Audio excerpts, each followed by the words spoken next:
Chapter 21. Introspective. Hey, almost didn't see you. Your hair really helps you blend into all this brown and red, Alan said. As he walked across the rocky outcropping I was sitting on, he stopped just beside me, the rust-colored dust clouding the air around his boots. Mind if I sit? I had called him the day before and asked him to join me so we could talk. Among the faded, he was my very best friend who would be honest with me in a way that didn't sugarcoat the truth. When he talked, I knew I was getting unfiltered, honestly in a way the others wouldn't offer to me. Everyone else would try to soften things to save my feelings, or word them in a way that might make their answers sound more diplomatic. But not Alan. For all of his goofiness and maddening bon vivant attitude, he was the straightest shooter when it came to honesty. My hand pat the dirt next to me. He chuckled and sat down, letting his legs hand off the ledge beside mine. We sat there quietly for a few minutes before he sensed that I needed to be guided into starting. He leaned forward just enough so that I could see his grin past the curtain of my hair that framed my face. Well, what was it you wanted to talk about? I remained silent for several moments before I turned and looked up at him. Normally his grin was infectious, but my mind simply wasn't receptive to it at the moment. Jessica said something to me at the ribbon cutting the other day that has been nagging at me. Oh yeah, I thought you seemed a little off after you got back from the ceremony, he hummed and leaned back, forcing me to turn enough to continue looking at him. What was that? I scrunched my lips, the taste of what Jessica had said still sour in my mind. A quick breath and I replied. She said that I was using the waste treatment facility as a form of control over the city. Uh-huh, what's your point? He asked as if the statement confused him. I stared up at him. He didn't argue or wonder why she would say that. He wondered what I was trying to get at. She's not wrong, he finally clarified. I let out a frustrated sigh. You think that too? I mean, yeah, he chuckled. Obviously, who wouldn't think that? Me, I balked and placed a hand to my chest. I don't think that. He looked genuinely confused, for real. What about that whole, make life easier line you've been selling to people? Wasn't that just how you were trying to get people to buy into the plan? I was baffled. I could feel an ache behind my eyes as the frustration inside me grew. I figured you were just going with the same playbook you used in the wasteland, he clarified. You know, clean the place up, teach people how to live independently, turn it into a system you control. Nay, he stared at me for a beat, noticing my frustration. Was that not what you were trying to achieve? No, I screamed, snatching up a rock and throwing it into the distance. That's not. I never wanted control. Well, excuse me, princess, he replied with a mocking tone.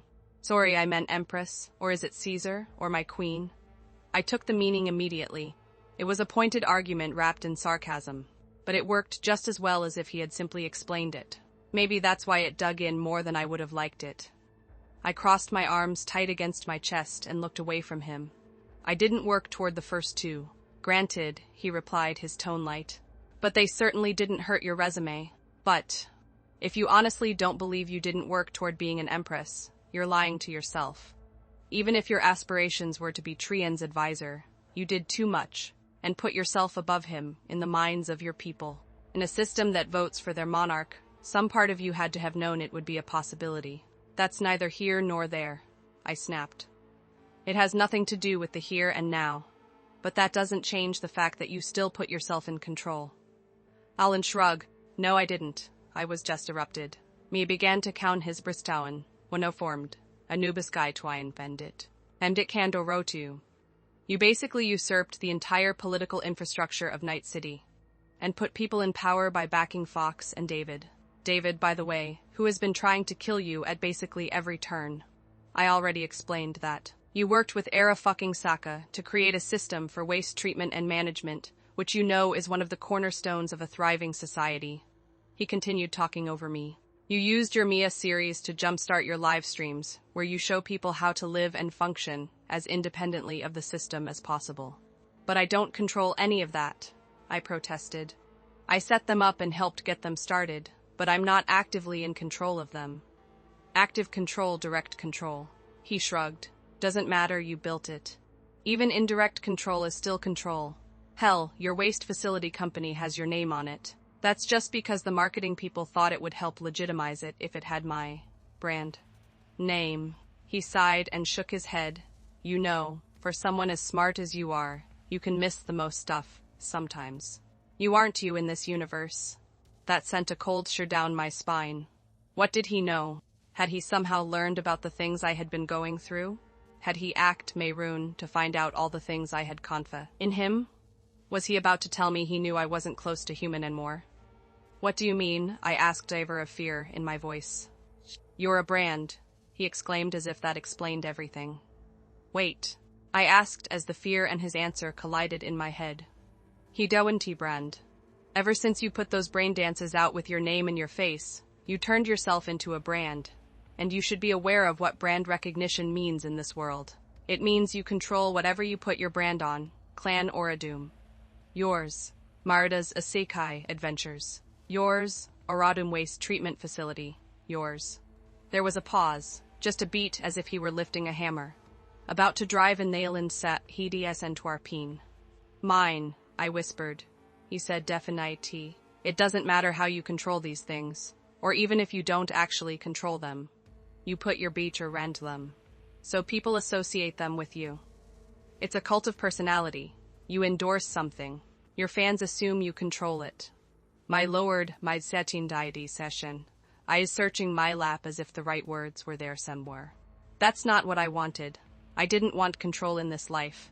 I just wanted the systems to work for the peoples. It was never about control. Mary, quite contrary. He cackled. It doesn't matter what it was meant to be, it is what it is. The person who puts the system in place is the one who controls them. You think you're setting up people for success, but everyone else sees you pulling strings. They just don't care because they like you working for their benefit. Hearing Alan tell me the truth like that broke my heart. Here I had been trying my best to put things in place that I didn't have to manage for the benefit of Night City's citizens. Only to be told that everyone else saw me trying to build a less obvious power base, to try and influence the world around me. My breath came heavy as I tried to process the idea that I had believed I was doing thing, while that same thing was translated into the complete opposite. By those watching me. Did my intentions never really matter? Was it only the actions that concerned people? I looked up at Alan with desperation that he might believe me in my eyes. But do you believe that that wasn't my intention? If that's what you say, then I don't doubt you. He replied with a shrugging. But even believing you doesn't change the perception, you know. Jabilth watch you build have team C, believing you. Can you really blame us, or anyone else for that matter? When we watch you do what you've done, and seen the results. Hound, my shoulders slumped. I suppose not, but it was. I never wanted to. I groaned, frustrated. I really did want a lower profile life this time around. I just couldn't help but see problems and try to fix them. Alan grinned. Yeah, I get that. That's what most people love about you. I guess in hindsight, you not being in direct control was what surprised Jessica. It surprises me that you didn't realize you were in control. I figured it was obvious. I sighed. I suppose it's the context of this world from other people's perspective that I didn't consider. But building or tweaking systems is what I know to do. That's cool. Alan nodded. I understand where you're coming from, but you can't build a system and think you're not a part of it. Ultimately, it's your system, you know. I guess I could step back from it all now that it's in place. I mused while I massaged one of my hands. The people at the head of them are trustworthy. I don't need to guide them or anything. He smirked. I knew that smirk. It was the smirk he gave when he knew something I didn't, and was laughing about it in his head. I scowled softly. What? When was the last time you went to an open-air market? He asked. That put a stumble in my thoughts. What? You mean like a flea market? Flea market, neighborhood stalls, whatever you want to call them, he replied. I don't know, I admitted. I've only been to a few in the city a handful of times. Why? He grinned that infuriating, infectious grin. Just go to one. Trust me. I could sense that he was trying to make a point that would outlive the argument. Except we weren't having an argument. He hadn't disagreed with me once. He hadn't even raised his voice or gotten short with me. All of his answers were honest, straightforward, and framed so that I would understand how things looked outside of my own perspective. He hadn't even realized my perspective existed. As far as he was concerned, we were all on the same page. He thought we were trying to put me in power once again, and had simply ran with it. For good or ill, It told me what sort of friend he was. Whether I was conquering a kingdom or just trying to help people get by. He was there to help. It didn't matter to him. He was there to help me achieve my goals, simply because he was my friend. My hands loosened at this. I stared at my lap. I squeezed hard, feeling the hot sand slip between my fingers, as I wanted to try envy with him. But I didn't see the point. He wasn't wrong. I let out a sigh, the tensions slipping out with it, as I stopped trying to spend. Then I leaned over and rested my head against his shoulder, stilled by what he said. I'll go tomorrow, but you're kind of an ass for not just telling me. Hids my Keither tenti scene. Trust me,